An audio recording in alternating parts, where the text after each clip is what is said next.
بسم اللہ الرحمن الرحیم۔ السلام علیکم دوستو۔ محترم دوستو، کیا آپ جانتے ہیں کہ عشق کیوں ہوتا ہے؟ اس ویڈیو میں ہم بیان کریں گے کہ عشق کیوں ہوتا ہے۔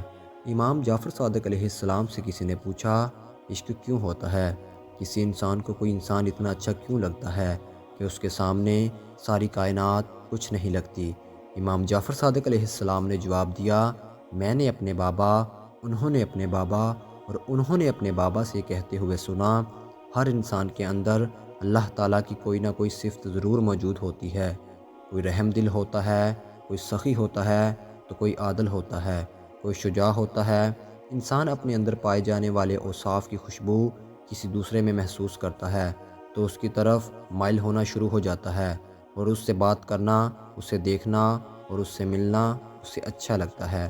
اسے یہ لگتا ہے کہ یہ میرا اور میں اس کا ہوں۔ دراصل وہ خود کو اس میں اور اپنے آپ میں اس کو دیکھتا ہے اور ہر جگہ اس کی کمی کو محسوس کرتا ہے، اور وہ چاہتا ہے کہ وہ ہر پل مجھ سے راضی رہے۔ اسی کیفیت کو زمانے والے عشق کہتے ہیں۔